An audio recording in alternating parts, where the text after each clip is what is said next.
We're joined by Dave Anderson, WIAA Executive Director. And Dave, how would you summarize this annual meeting? What did you feel was accomplished today? I know Jim talked about the democratic process is really evident today in some of the close votes, but overall, what did you come away from this learning about the state of the WIAA?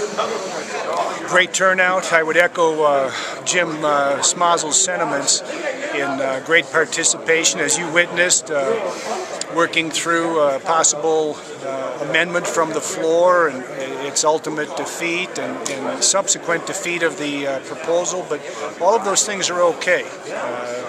Somebody said once, democracy is a messy process, and I think once our members get used to the idea of it's okay to disagree, it's okay to have respectful arguments and recognize other perspectives. Those are good things and healthy things, not only for the association itself, but the image of the association.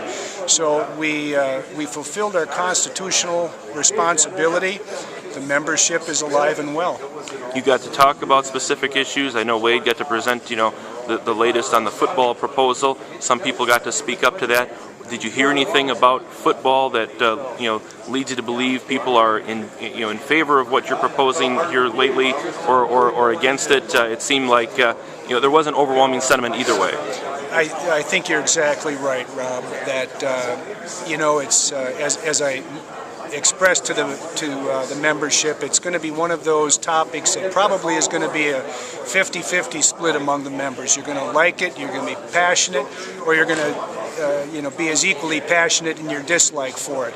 I think the thing that will ultimately tip the scale in the minds of some who might not yet have made up their minds is once you start drawing the district circles, and when people see who they might be playing, and you insert that competitive dimension into this model, that's when the real sentiments will come forward.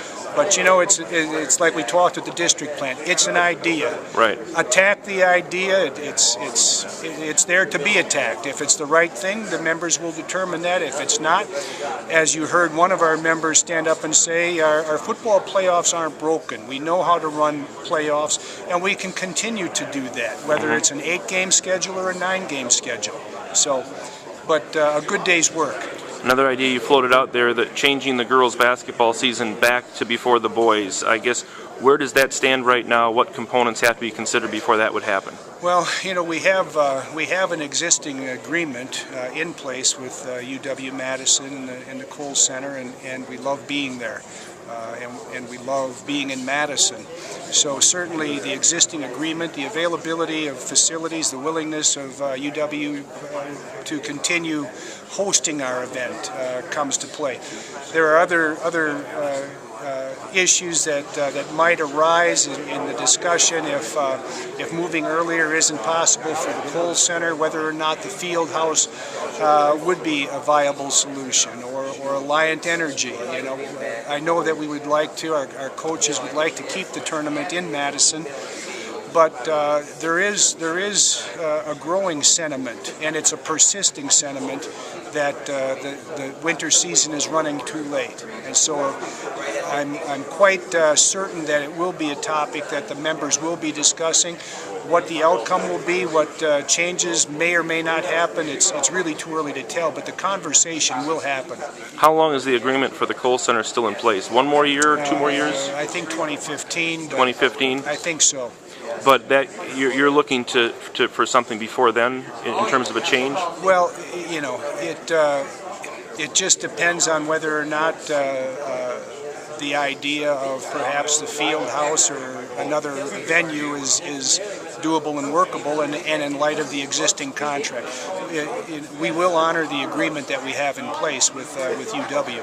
But as you said, the season does run long. You mentioned it, and I think several people mentioned it's run into spring breaks. You mentioned it when the suggestion was made that you move the flip-flop the boys and the girls, and that would probably put the boys' tournament in jeopardy of the spring break issue too. They're just at some point you've got to take a good look at that, don't you? You're exactly right. And as far as other issues on the horizon, I know a number of amendments didn't make it to the floor today in terms of the in-school participation or out-of-school participation in season, the out-of-season during the school year participation. You gave soccer, it's summer contact, but there are a lot of issues behind what you discussed today that will probably come forward in the future, do you believe, in terms of, having to manage all the different interests of kids, coaches, parents, families, as well as the people that were in the room today? No doubt, Rob. Those are topics that, and along with others, that are going to continue to be issues of interest, issues of concern, flashpoints at different times, in trying to enforce the rules that the members have in place. But as I said earlier, it's a messy process with over 500 members, and there are many perspectives on the good and bad or right and wrong of our rules as they presently exist. And just to change them may address an isolated interest or an isolated concern, but as a consequence can open up another whole can of worms that you oftentimes, our members oftentimes aren't able to see or anticipate. Sure. Well, Dave, thanks for your time today. It was an interesting meeting. Good to have you here.